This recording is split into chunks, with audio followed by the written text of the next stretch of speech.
Hi student, very warm welcome to YouTube channel Indus Brains Education, and today to study the last topic of chapter number 6 of the Lakshmikant book, and the title of this topic is uh, Overseas Citizenship of India. तो सितंबर 2000 की यहाँ पे बात हो रही है। जो सरकार होती है इंडिया की, यानी कि मिनिस्ट्री जो होती है एक्सटर्नल अफेयर्स की, उसने एक हाई लेवल कमेटी को सेटअप कर दिया है इंडिया के डायस्पोरा में, और इसके जो चेयरमैन होते हैं वो LM सिंह भी होते हैं। अब इस कमेटी का जो मैंडेट था वो ये था कि हमें एक कॉम्प्रिहेंसिव स्टडी बनानी है ग्लोबल इंडियन डायस्पोरा की, और हमें रेकमेंड करनी है मेजर्स ताकि एक कंस्ट्रक्टिव रिलेशनशिप हो सके उनके साथ। कमेटी सबमिट करती है इसकी रिपोर्ट जनवरी 2002 में। इसने रेकमेंड किया है कि जो सिटीजनशिप एक्ट है 1955 का, उसको हमें अमेंड करना है ताकि हम डुअल सिटीजनशिप की जो ग्रांट है वो दे सके उन लोगों को जो इंडिया के ओरिजिन के हैं, जो जिनके फोर फादर्स इंडिया में बॉर्न हुए थे या फिर इंडियन ओरिजिन है जिनका, ठीक है, and they are belonging to certain specified countries. इसके अकॉर्डिंगली जो सिटीजनशिप अमेंडमेंट एक्ट है 2003 का, इसने प्रोविजन बनाए किसके एक्विजिशन के लिए, ओवरसीज सिटीजनशिप ऑफ इंडिया के एक्विजिशन को लेकर, ठीक है, बाय द PIO और 16 स्पेसिफाइड कंट्रीज। जो 16 स्पेसिफाइड कंट्रीज थी उनकी PIOs के द्वारा, other than Pakistan and Bangladesh. तो इसमें पाकिस्तान और बांग्लादेश इंक्लूडेड नहीं थे। इसने ओमिट किया कि जितने भी प्रोविजंस हैं जो रिकॉग्नाइज कर रही हैं या फिर जो रिलेट करते हैं कॉमनवेल्थ सिटीजनशिप को, इससे प्रिंसिपल एक्ट से। बाद में फिर क्या हुआ, सिटीजनशिप एक्ट का जो अमेंडमेंट हुआ 2005 में, इसने जो ग्रांट है OCI को लेकर और PIOS को लेकर उसके स्कोप को एक्सपैंड कर दिया सारी कंट्रीज़ में, लेकिन इसमें पाकिस्तान और बांग्लादेश इंक्लूडेड नहीं था, ठीक है। ऑलराइट, सो ये हमें यहाँ पे नोट करना है कि जो OCI है, ओवरसीज सिटीजन ऑफ इंडिया, एक एक्चुअली वो एक डुअल सिटीजनशिप नहीं है, ठीक है, क्योंकि इंडिया का कॉन्स्टिट्यूशन डुअल सिटीजनशिप को फॉरबिड करता है या फिर डुअल नेशनलिटी को। आर्टिकल 99 में ये अच्छे से मेंशन है, इसको एक बार जाके रीड कीजिए। बाद में फिर क्या होता है, सिटीजनशिप एक्ट आता है 2015 का। उसने जो प्रोविजंस है जो पर्टेन कर रहे हैं OCI को प्रिंसिपल एक्ट में, उसको मॉडिफाई कर दिया जाता है। इसने इंट्रोड्यूस किया एक न्यू स्कीम जिसको बोलते हैं overseas citizen of India card holder, जिसमें ये दोनों जो PIO कार्ड स्कीम और OCI जो कार्ड स्कीम है, इन दोनों को प्लस कर दिया जाता है, मर्ज कर दिया जाता है। PIO कार्ड स्कीम को अगस्त 19 में इंट्रोड्यूस करते हैं 2002 में, और देयर आफ्टर जो OCI होते हैं कार्ड स्कीम को इंट्रोड्यूस करते हैं हम दिसंबर 2005 में। दोनों जो स्कीम्स होती हैं वो पैरेलल एक दूसरे से रन करती है, इवन दो ये जो OCI कार्ड स्कीम है ये ज़्यादा यहाँ पे क्या हुई है, पॉपुलर अब यहाँ पे हुई है। ये क्या कॉज कर रहा था, अननेसेसरी कन्फ्यूजन जो एप्लीकेंट्स हैं उनके माइंड्स में, जब keeping in view some problems being faced by applicants and to provide enhanced facilities to them. जो गवर्नमेंट है इंडिया की वो फिर डिसाइड करती है कि हम एक सिंगल स्कीम ही फॉर्मुलेट करें जब हम PIO और OCI स्कीम को मर्ज कर दें, जिसमें पॉजिटिव एट्रीब्यूट्स होंगे इन दोनों स्कीम्स के। हेंस अगर हमें इस ऑब्जेक्टिव को अचीव करना था, hence for achieving this citizenship amendment act 2015 में वो इनेक्ट हुआ था, ठीक है। जो PIO स्कीम है उसको हमने क्या किया था तो फिर 2015 में क्या हुआ था, ये जो PIO स्कीम था, इसको इस PI जो स्कीम था एंड हमारे पास PIO स्कीम था, इसको रिसाइंड कर दिया गया था जनवरी 9 2005 में, और ये नोटिफाई किया गया था कि जितनी भी एग्जिस्टिंग जो पीआईओ कार्ड होल्डर है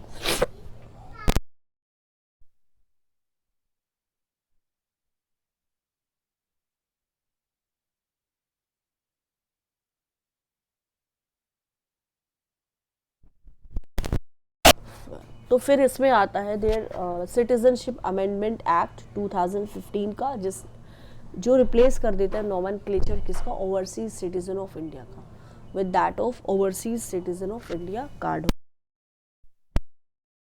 इस तरह के प्रोविजंस होते हैं प्रिंसिपल एक्ट में, जैसे कि रजिस्ट्रेशन अगर हम देखें, जो ओवरसीज सिटीजन है इंडिया कार्ड होल्डर का पहला आता है कि सेंट्रल गवर्नमेंट जो है, जो जब एक एप्लीकेशन बनाता है, रजिस्टर जो बंदा कर रहा है, अपने आप को करना चाहता है एक overseas citizen of India card holder को, तो उसके बिहाफ पे कोई भी जो पर्सन है जो फुल एज का है, कैपेसिटी है उसमें, जो सिटीजन है दूसरी कंट्री का, बट वो सिटीजन था किसका, इंडिया का भी कभी एक सिटीजन रहा है टाइम पे, और any citizen of another country but was eligible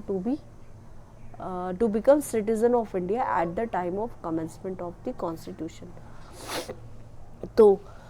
ये इसका मतलब ये है कि सेंट्रल गवर्नमेंट जो है may on application made in this behalf register as an overseas citizen of India card holder, वो रजिस्टर कर सकता है किसकी तरह, overseas citizen of India card holder की तरह कोई भी पर्सन है जिसकी फुल एज है, कैपेसिटी है, जो सिटीजन है दूसरी कंट्री का, लेकिन वो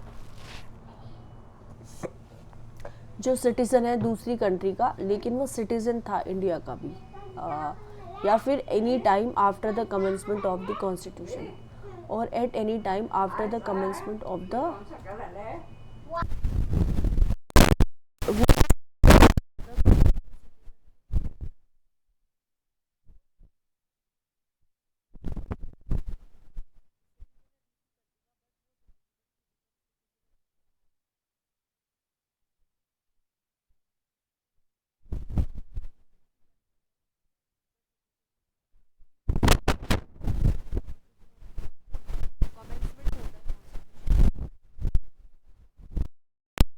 सिटीजन है दूसरी कंट्री का, बट वो इंडिया की टेरिटरी है को बिलोंग, ठीक है, बिलोंग टू अ टेरिटरी,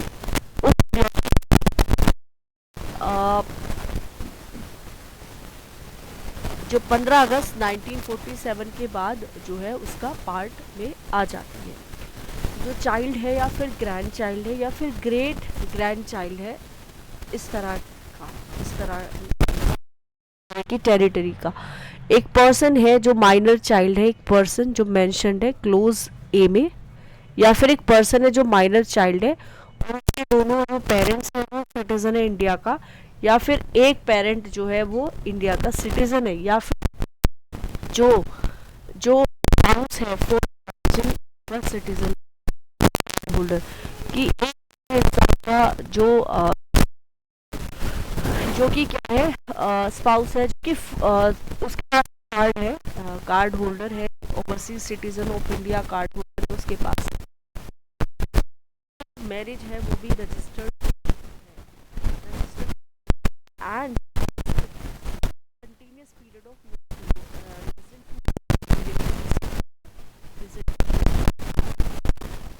ठीक है, नो पर्सन, कोई भी पर्सन वो या फिर उसके पेरेंट्स या फिर ग्रैंड पेरेंट्स या फिर जो ग्रैंड पेरेंट्स है is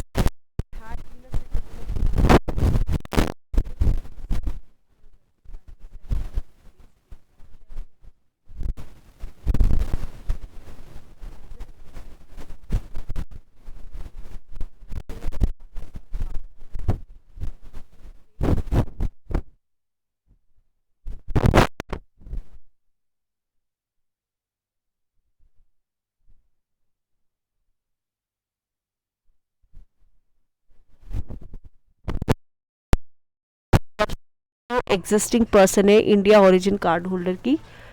shell be deemed to be overseas citizen of India card holder. तो ये परमिशन किसके पास है, सिर्फ सेंट्रल गवर्नमेंट के पास है। notwithstanding anything contained may if it is satisfied that special circumstances exist, कि अगर स्पेशल सर्कमस्टांसेस एग्जिस्ट करती है, जब हम इन सर्कमस्टांसेस को रिकॉर्ड करेंगे राइटिंग में, रजिस्टर करेंगे पर्सन को as a overseas citizen of India card holder. ये कुछ क्राइटेरिया आता है हमारा